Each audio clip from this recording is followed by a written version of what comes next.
Good evening. This is the Town of Eastchester Planning Board meeting of Thursday, January 25th, 2024. If everyone would rise for the Pledge of Allegiance, please. Pledge allegiance to the flag of the United States of America and to the republic for which it stands, one nation, under God, indivisible, with liberty and justice for all.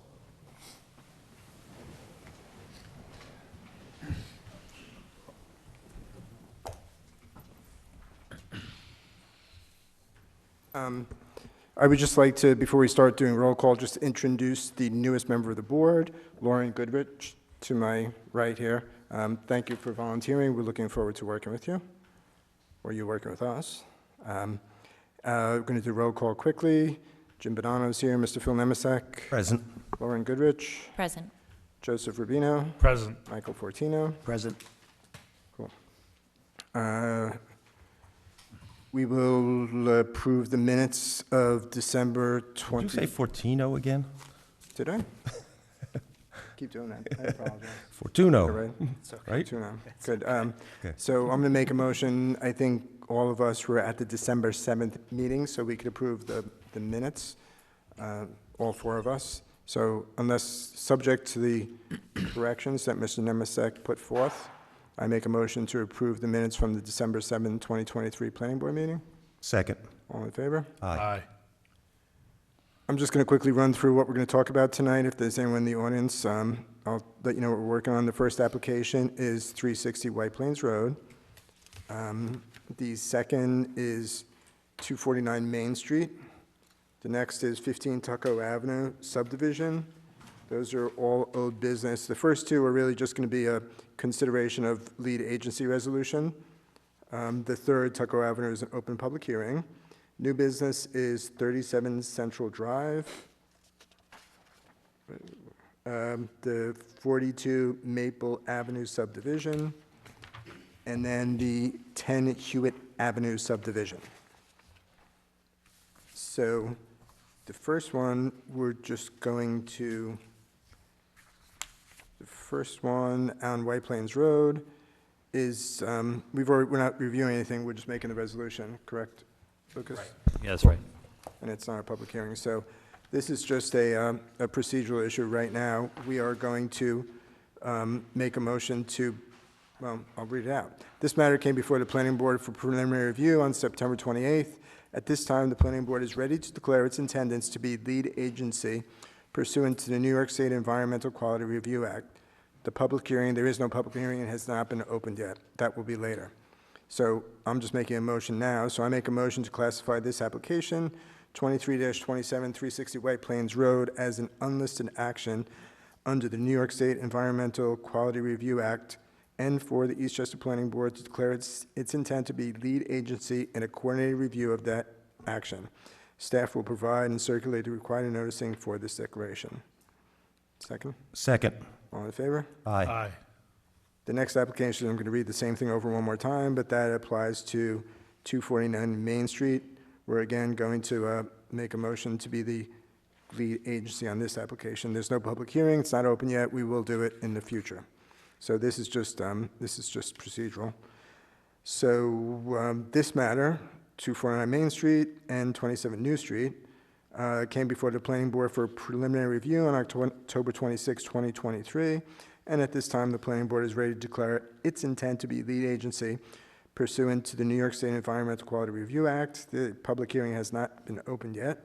So I make a motion to classify application 23-30, 249 Main Street and 27 New Street as an unlisted action under the New York Environmental Quality Review Act, and for the Eastchester Planning Board to declare its intent to be lead agency in the coordinated review of that action. Staff will prepare and circulate the required noticing for this declaration also. Second. All in favor? Aye. Great. Now that that's done, let's get to work. So the first application we're going to talk about is 21-17, 15 Tucko Avenue.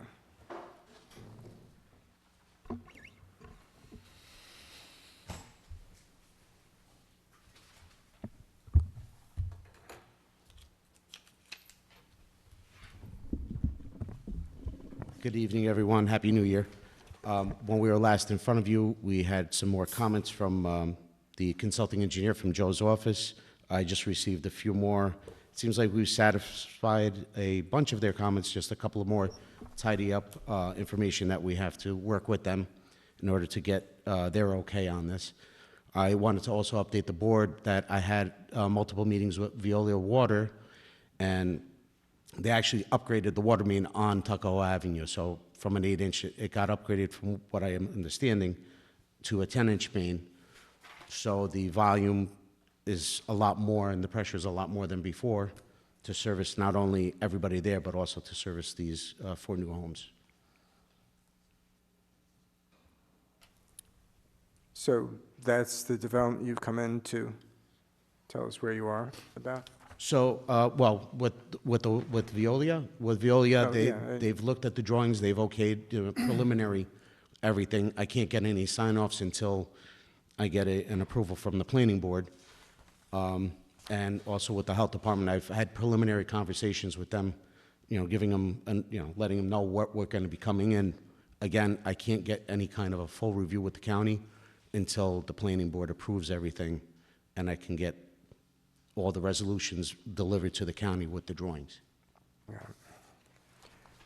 So my understanding is there's still a number of issues with the application that our engineer, Joe, is working on with you? Yes, there's a maybe a little over a handful of comments that we just have to tweak and get some more information over to him. Oh, okay. So is there a correspondence related to those issues? Is that the one? I just received the That's this one? comments, Yeah, yeah. January, Oh, okay. the cool. letter of today's date. And in particular, it looks like, well, Yeah, it was nice that Joe was able to get this over to us this evening, that we Oh. can. yep. So are the next steps, and I guess this is more to go through this, get satisfactory. Right, answers and- we're gonna have to have in-house meeting with staff, to go over these. So we're still working through the plans, and we're not really ready to move forward with seeker in terms of negative declaration yet. There's a couple of issues we still have to work out with regard to this. Well, the applicant has to prepare a stormwater, stormwater pollution SWIP, prevention, right. a SWIP, yeah. We have a couple of issues with the underlying soils that have to be worked out. Yeah, on page 6 of 12, I Yeah. see there's some, Yeah, there's some still kind of big ones. Yeah, there's still a bunch of things. So we'll continue to work on that and with staff, between staff and the applicant. Okay, cool. Well, thank you for coming in and giving us an update. We appreciate it. Hopefully by the next meeting, these will be addressed and we can continue. That's what we're, hoping for as well. Be done with these comments, that way then we can move forward. Good. Sure, I'm not going to opine on anything about the water. I'm going to let the engineers do that, on the water conditions there. Okay. If there's anything you want to ask, I mean, I think, believe it or not, Lucas and I spoke about it earlier, and I asked Lucas all my questions about the water, and it seems like we're trying to get a handle on what's there. yeah. Okay, cool. And then all of the other issues about the application, as far as traffic and schools and Well, we're trying to figure out not stormwater, this first. that first, yeah, and then the traffic comes after. The traffic issues are not as major as these issues. Right, but we can Yeah, we're, address those right, further on yes. in the Yeah, application. Phil Greeley has been looking at the plans. He gave me comments, it was for 2 meetings ago, and I passed them to the board, but it's just, right now, we're just more focused on this, and then we'll do the traffic along with that. Could you forward those comments from traffic? That way then I can Pardon? start look. Can you send me the comments from Yeah, traffic? yeah, I believe I did, I may have already. but, I don't remember seeing them, so. It's if okay, you could forward when it I again. get back to my desk, I can send it to you. Thank you. Are we going to have him here to address those next week, or just our next meeting? I mean, I'm not sure we'll be able to do this at the next meeting. Okay, yeah. so we'll stick to this. That's what it sounds like. When Okay. is the next meeting? Is it like 4 weeks from today, or? It's February 29th. Oh, it's 5 Yeah, weeks. it's 5 weeks because of the school. break. February 29th. We never have a meeting on Oh, February man. 29th. Yeah. I hope I'm on. Maybe that's a good luck meeting. Wow. Okay, great. Thank you very much. Okay, thank you. Mr. Chairman, the public hearing is still open if there's, Oh, yep, thank you for pointing that out. As we said, this is an open public hearing. If there's anyone in the audience that would like to make comments about this application, now's the time. Great. Okay, we're leaving it open, and we'll keep going. Thank you. Okay, thank you very much. Thank you.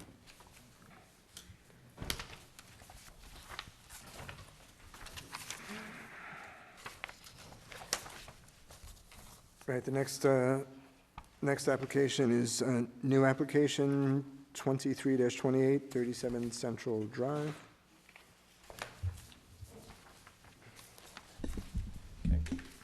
Good evening. My name is John Yanacito. I'm an architect. I'm representing Mr. and Mrs. Hattar, the owners of the subject property. We are proposing an addition to the existing single-family residence located at 37 Central Drive.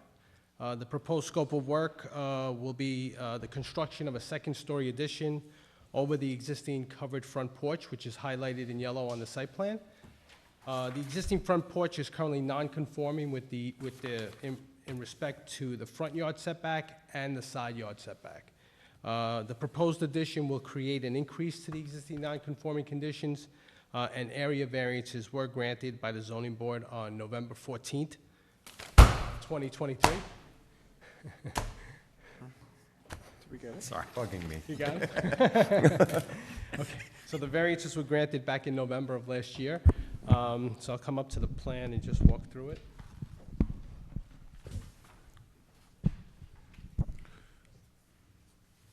So here are the elevations. The front elevation shows the proposed addition at the front with the new gable roof. So it's basically an extension of the existing second floor mass over the front porch and a change of the roof configuration from a shed roof to a gable roof. So if you look at the side elevation, here is the existing shed roof. So it's just being pulled forward and changed to a gable roof on the front.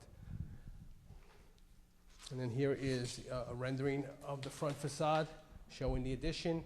All the exterior materials will match existing. The siding will be a vinyl in a white finish to match existing. The windows will be vinyl clad in a white finish to match existing. Shutters will be composite in a light blue to match existing. Trim boards and columns will be AZEK painted white to match existing. And the gutters will be aluminum in a white finish to match existing. The application was presented to the Architectural Review Board on January 4th, 2024, and it was approved as submitted with no additional comments. Thank you for your time, and I'm happy to answer any questions. It's pretty straightforward, right? It's pretty straightforward, Yes. making a gable. But somehow you still make it beautiful, John. You still make it beautiful, even though thank it's you. rather minimal, right? Yeah, thank you. It I mean, was- we're here because we're changing more than 30% of the front facade. That's Right. that's the reason for the review. I like it as always. Yeah, John, was any consideration given to putting a type of a railing in front instead of the siding in the very front part coming Yeah, up we from the did, left? we did review that, and the owners wanted to keep it solid the way it is today, just for privacy when they're sitting on the porch. So we decided to just keep it, and we'll repair any damage to that existing wall. Looks great. Well, let's just do the public hearing, John. So I make a motion to open the public hearing on this application, 23-28, 37 Central Drive. Second. All in favor? Aye. Motion to close the public hearing on this application, 37 Central Drive. Second. All in favor? Aye. No other comments other than compliments? We're good? You're looking good, John. Good to see you. Thank you, Happy New Year. thank you. So I make a motion to approve application 2328, 37 Central Drive. Second. All in favor? Aye. Great, thank you. Just Great one, weekend. just one tonight? Just, okay, cool. Yeah, just one. The next application is 24-01, 42 Maple Avenue subdivision.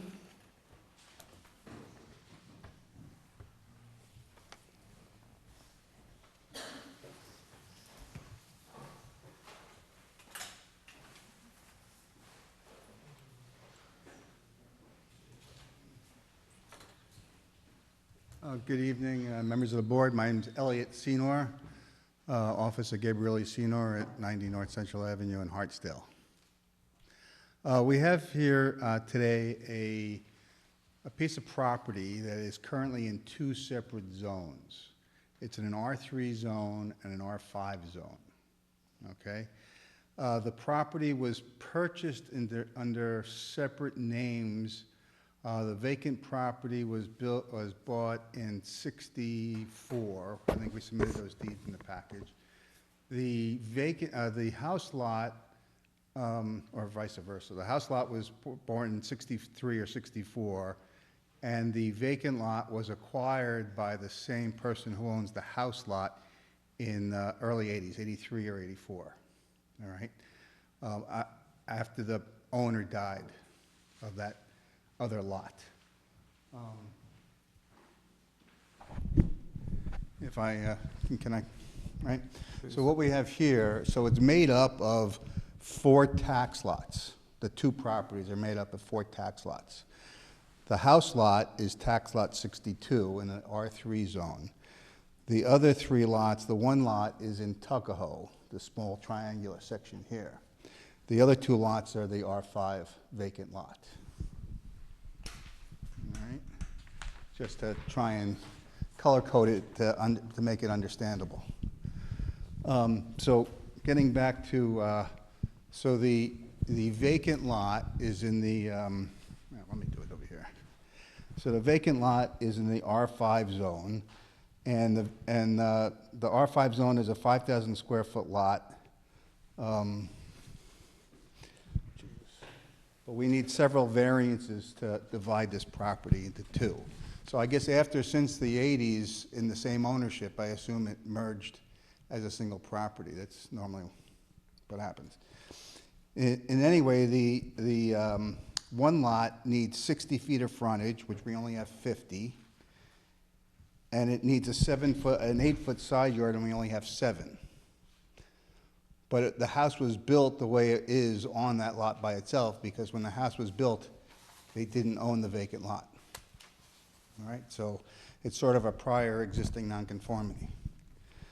The other thing is the house is 2,350 square feet, where 2,000 is the maximum allowed, so it's over the FAR requirement, which we need a variance on that. And then it's the effective square. So it needs a 60-foot width and effective square, but we only have 50 feet.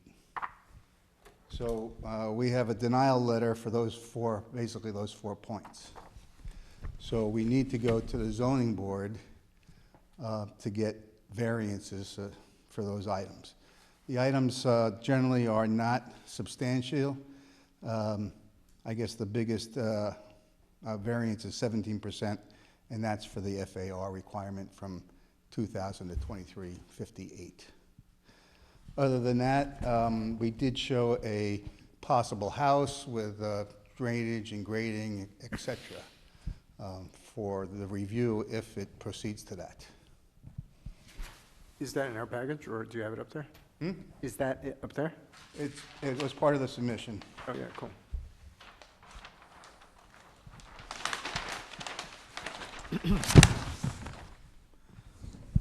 So it would be a standard house meeting all the setbacks, 8 foot, 9 foot, a driveway coming in.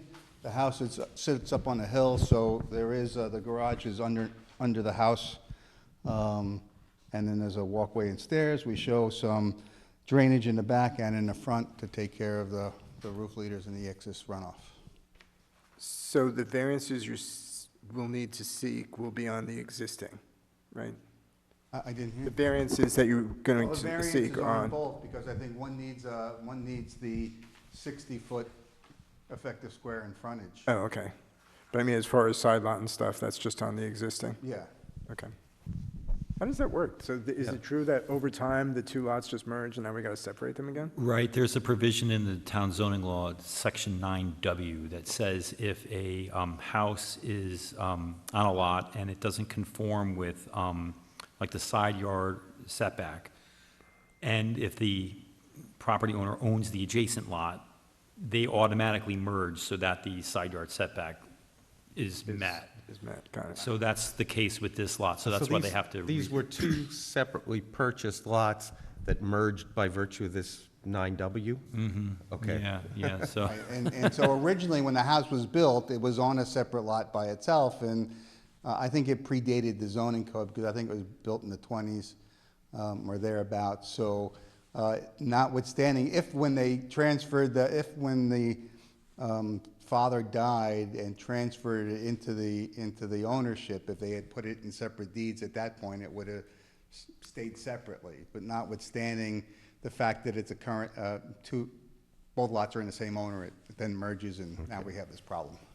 And Lucas, I'm assuming this whole sliver of Tuckahoe is a big red herring, right?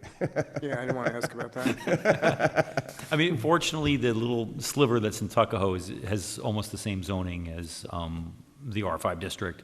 And if the house is not proposed to be constructed in the Tuckahoe portion of the lot. We've done several subdivisions in 2 different towns, and usually it's the major portion or wherever the house is going to be built, who it goes to for a permit. Yeah, this is, Do they have I to understand why Tuckahoe you're to before review us. Yeah, when we do the lead agency, I'll circulate it to the village of this? Tuckahoe. Just for the Yeah, record, they yeah, get it. absolutely. Kind of interesting. I didn't know that that's what happens to lots over time. So now, we're just here to subdivide this, got it? I don't have any questions. Just to clarify, again, from my own knowledge, the reason that the 2 lots were merged was because the original lot with the home on it had a deficiency, if it didn't have that, they wouldn't have merged? That's my understanding, yeah. Okay. I mean, it's Yeah. for such a simple application, I spent hours trying to, trying to figure this one out.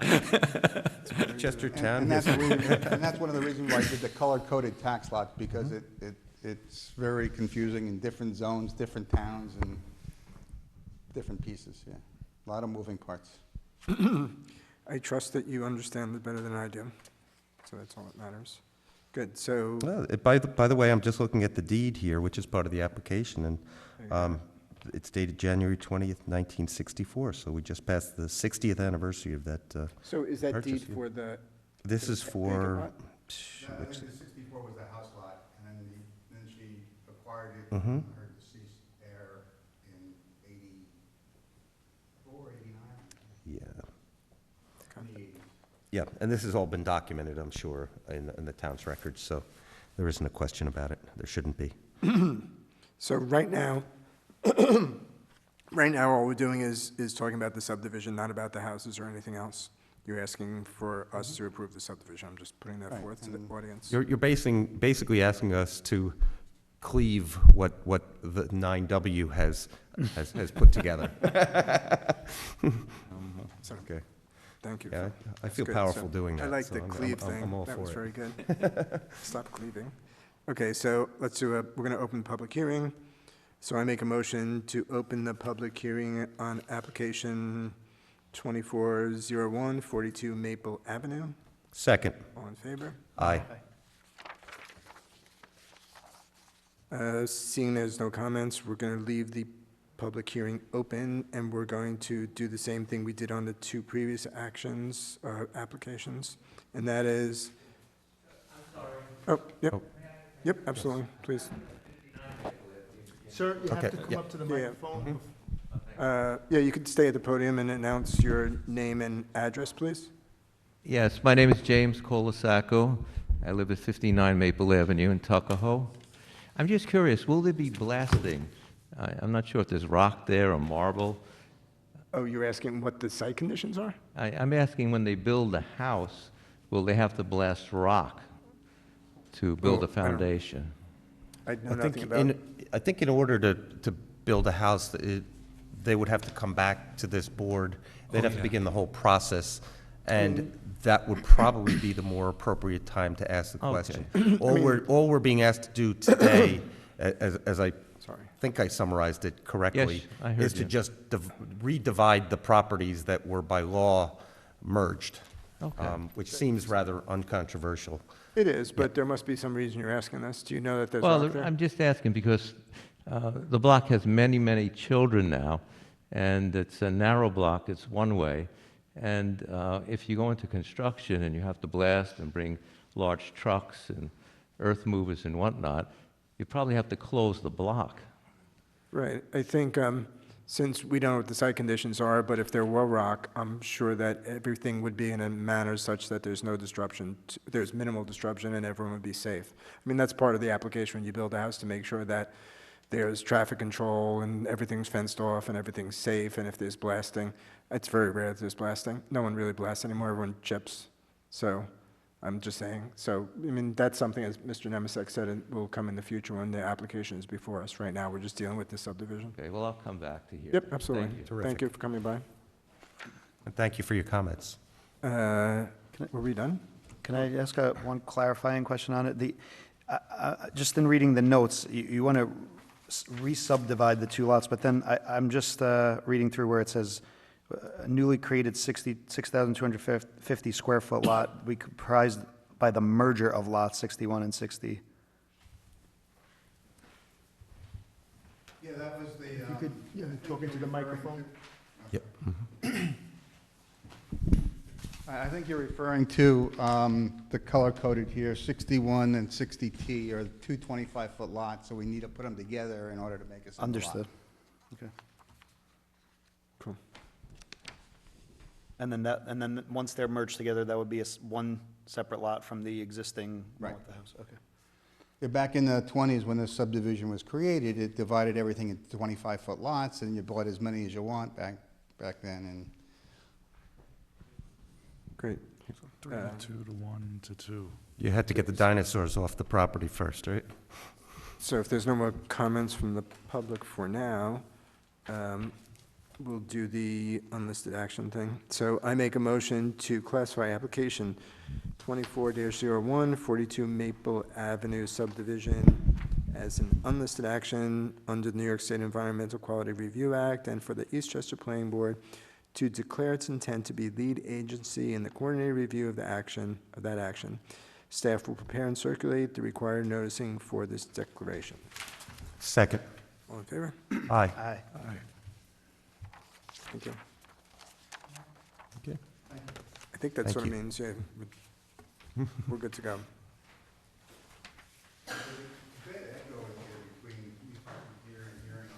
Oh, really? Yeah, it's by design. We like to keep you off balance. and my age.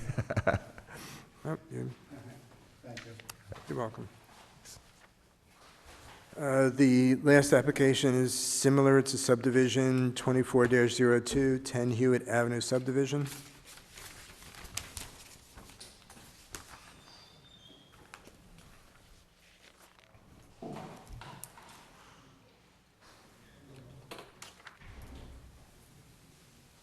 Alrighty. Good evening, Board. Adamo Majorano from Community Designs and Engineering. And yes, we're here today for a proposed 3-lot subdivision at 10 Hewitt Avenue. The property is situated in an R10 zoning district, and it's a corner lot. So it's on the corner of Hewitt Avenue and Hathaway Road. It's a fairly large parcel. It's around just about 50,000 square feet. And there is an existing residence, oh, come up. So there's an existing residence that faces Hewitt Avenue. And behind it, there's a pool house, detached, fairly large garage, and a bunch of impervious surfaces. So our proposed lots will be lots basically in the rear yard of this existing residence that would face Hathaway Road. In an R10 zoning district, you need a minimum of 10,000 square feet. Our proposed parcels will be anywhere from like 15 to 18,000 square feet. And starting with the existing dwelling, in order to make this house conforming to the new zoning limitations of the new proposed lot, we have to do a few things. Basically, we're removing quite a bit of impervious surfaces. There's a half-circle driveway that will be removed. There's a one-story glass structure in the back and another small one-story little storage sort of thing, so that we can get this existing home that's going to remain conform to the zoning requirements of the R10 zoning district, given that it's a new property size. Then obviously our proposed dwellings will be in conformance of the required zoning in the R10 zoning district. And then obviously with these proposed lots, they will have 100% of the new impervious surfaces with stormwater mitigation, which is what this plan represents. We did have the town engineer come out and witness the deep hole test and percolation test, and there are suitable soils for this sort of subdivision that we are proposing. Other than that, as far as also trees too, there's no real significant trees that have to be removed, other than there's a couple of 10-inch caliper trees just around the existing pool house, and some evergreens in the front here along Hathaway Road that have to be mostly, removed for that proposed residence. Then also on this plan, yes, the detached garage, pool and pool, all that structures and impervious surfaces will be removed. I think that pretty much sums it up. So the total square foot right now, I'm sure it's here somewhere, of the whole site? The entire site is around just about, 49,951 square feet. Right, and the existing, we said, is about 15? So this will be the larger of the parcels, the 18,200 square feet, plus minus. So as you said, the first step is to make that not have any variances? Exactly. Is that part of the subdivision, or you're just providing that as Yeah, a- technically, so that we're not going to the zoning board, because Oh, right. as part of this proposed subdivision, we would have to do these modifications to the house so that we So don't those have any type of. Modifications are part of the subdivision? Yeah. And then also obviously, gross floor area of the house also conforms to the new lot area, which is not on this plan, but. So Dama, you said you were removing structures and the like that would ultimately, at least in the first instance, increase or decrease the impervious surface, right? Yes, so. But, So Yeah. what's funny is when you think, okay, we're gonna propose 2 houses, all of the driveways and everything, but what's funny is the actual comparison to, say they were to Yep. maximize. you're anticipating my question. Yes, so I have it written down, I forgot to say yeah. it, but say they were to maximize, which typically on these large parcels, sometimes they don't really max out the impervious surface that they're allowed, but say they were to max out the impervious surface, the comparison of new impervious surfaces would be about 1,400 square feet, so a fairly small amount, giving the size of the parcel and the size of the, sort of proposed action that's taking place. So just to go over quickly the numbers, so right now existing, there's 16,020 square feet of impervious surfaces. Proposed, as you see here, if these parcels were maxed out, it would be 17,484 square feet. So a very small difference, but obviously, yeah, the benefit is there's no real known stormwater mitigation. These homes will be 100%, have stormwater mitigation for all of the impervious surfaces. Right, As far as, the concern of, that's part of the Right, that's code, huge. right? obviously today's day and age, the biggest concern is all the new impervious and all that, but it's almost like they were to, say, do a patio, addition to the house is Right. almost what this is entailed because of how much we're removing. So we will discuss the other 2 sites once everything's subdivided and the application for those to come back, right? The site plans, that's just for reference right now, what you put on there. Oh, yeah. Once the subdivision, then the proposed parcels will be potentially a little differently designed, the actual Yeah, homes. Yeah. and the purpose of you putting these Potentially, theoretical, yeah. is to demonstrate that they fit into Can be done. you can build homes on there comfortably Exactly. without variances and et cetera. Okay. And there's quite a bit of room, yeah, like I said, to be able to put stormwater Okay. retention and all that. I don't have any other questions. Adama, what, the existing structure is what exactly? I'm not familiar with that area, but a single-family house, accessory structure is a garage, a pool house, this is all privately owned? Yeah, it's all part of one parcel, like, this is technically a little better site plan to show what the existing lot is, and the yellow demonstrates the amount of impervious surfaces and structures that we're removing.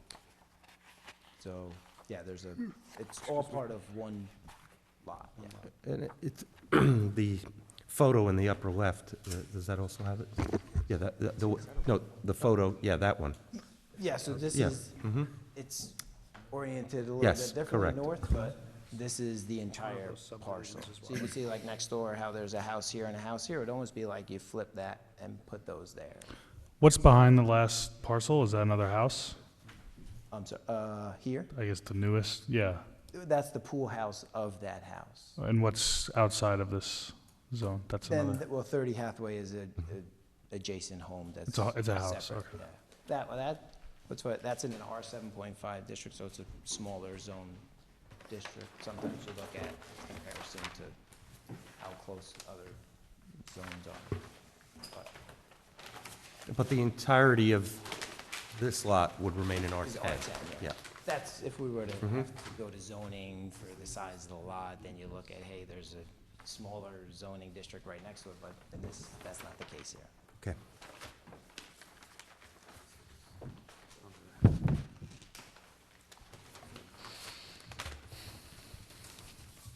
Any other comments, guys? Not at the moment. I think we, on to the, Going once, so Public hearing. I'm just going to open the public hearing on this. So I make a motion to open the public hearing on application 2402, 10 Hewitt Avenue subdivision. second. All in favor? Aye. Please come forward.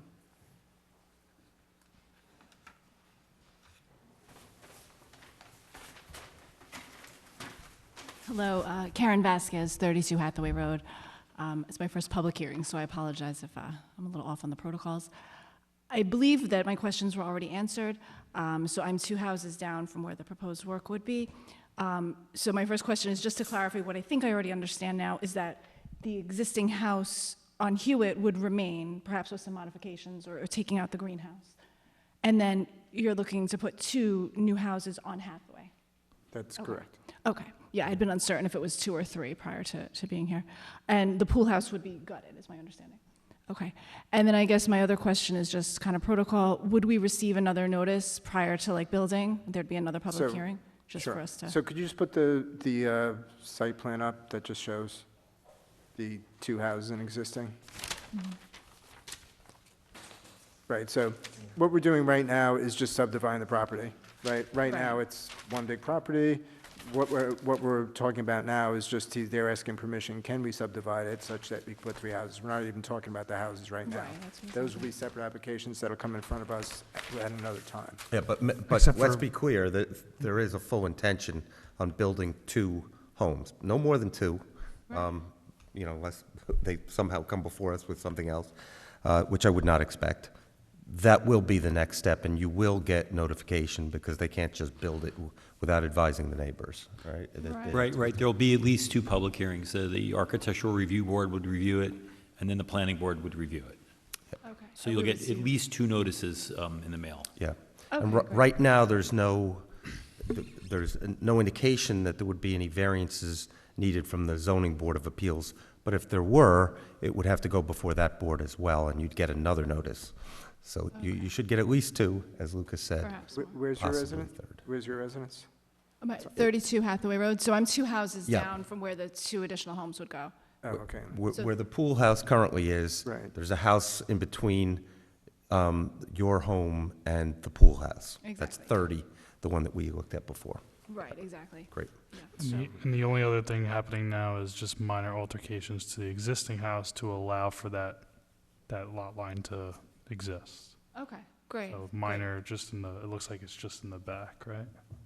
Okay. Okay, great. Yeah, your presentation was pretty clear, but I just wanted to make sure. And what is the time frame usually, like from now until when the next hearing would arrive, like a ballpark or? It really depends on Yeah. how Well- quickly they're going to move forward, right? Right, well, I mean, Well, we have to- today, we can't, no decision can be made today because you have to declare lead agency. And then there's a 30-day clock where we have to notify all these other involved and interested agencies.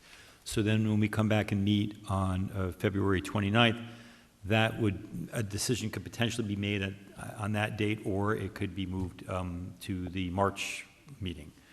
But that's a decision just on the the subdivision. On the subdivision, yeah, so the subdivision itself might take until March or, whatever.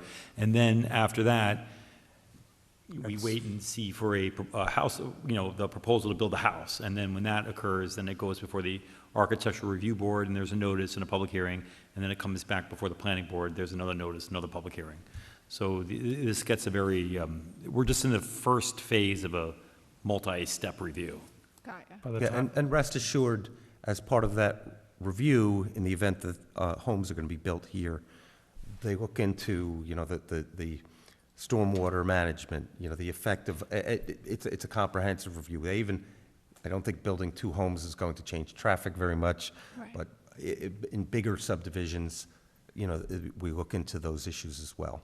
Okay. So it's a pretty comprehensive and thorough review that really does look out for the interests of people like yourself, the Okay. neighbors. Okay? Well, I appreciate your time. Thank you. And thank you for stopping by or coming by.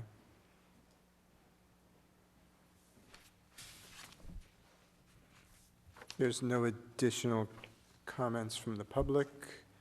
This public hearing will remain open, and I will make a motion, as I've done on the other 3 applications. I make a motion, classify application 24-02, 10 Hewitt Avenue subdivision as an unlisted action under the New York State Environmental Quality Review Act, and for the Eastchester Planning Board to declare its intent to be lead agency in the coordinated review of that action. Lucas will prepare and circulate the required noticing for this declaration. Second. All in favor? Aye. Great. Thank you. Thank you for your time. Thank you. All right, thanks. So, one thing we didn't do, which we wanted to do, was just opine on the application at 360 White Plains Road when it came up. I think, Is now the time to opine on that, or to get it into the record, or should we do it what's by the next writing? step with that? So the next step is to wait 30 days. So I'll send out the lead agency circulation tomorrow, and then all the involved and interested agencies have 30 days to object or not object to the planning board, assuming lead agency. And then at the February 29th meeting, you can formally adopt a resolution saying that you are the lead agency. And then concurrently, the applicant has gone to the zoning board just to kind of test the waters with respect to the variances he's seeking. But the ZBA cannot grant those variances until the planning board, as lead agency, closes the seeker review, which would mean like a negative declaration, a positive declaration, a negative declaration with conditions, one of those 3 options.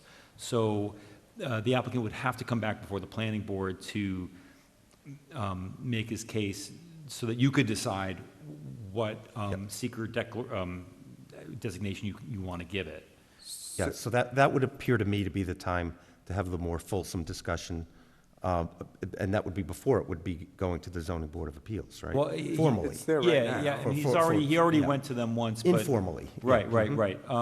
But they know that they can't take any action until the seeker process is closed. So ultimately, he'll have to come back to this board first before the zoning board of appeals can really vote on those Correct. variances. And would that also be on notice to local residents, for example? Correct, yes. So the applicant did have to, when he appeared before the ZBA, it was a public hearing, so he did have to notify the property owners within 200 feet. And so there was a robust showing at the ZBA meeting from the community. As far as on the planning board side, you have not opened the public hearing yet. Correct. So perhaps at the February meeting, when you declare yourselves lead agency, perhaps if he's ready, he can come and present, do a second presentation to you, and then you can begin your review of the environmental impacts, so that to the extent where you're ready to make a decision, and that could take 1 meeting, 2 meetings, 3, as many as you need. And then the variances are basically on hold until you decide if it warrants a negative declaration, a positive declaration, et cetera. Yeah. So, right, so if there's any comments or recommendations we'd like to make about the variances, that's the time at which we would do it. Absolutely, yeah. You'll Yeah. get plenty of Yeah, opportunities. that's, and I prefer, to not to be making comments based on preliminary presentations, but rather on a more robust discussion and presentation. And he did inform me, the applicant did inform me that he's going to prepare additional materials for you to review. The reason he met with you initially was just to kind of, in a sense, test the waters, get your initial reaction. But he acknowledged to me when I met with him that, he has to do a traffic study, he's got to, there's like site conditions he's got to investigate, those types of things. He wants to put a rendering together, all that stuff. So that will be forthcoming, and you'll get to review it. Good. Right, but they are not going to be back for a while. He's not. No, he could be back. He could be back at the 29th. February meeting. That's 30 days, yeah. Well, the 30 days is going to expire before the, So he can be back. yeah. Okay, got if- it. That's the way 5 weeks works. That's Right, 35 yeah, days. 5 weeks. The school break is what preempted your meeting, the February school break. We didn't want to have the meeting in case people were away. Yeah. Okay, cool. So that's all I have. I just wanted to discuss that. So then I make a motion to close the Town of Eastchester Planning Board meeting of Thursday, January 25th, 2024. Second. All in favor? Aye. Thanks, Gary.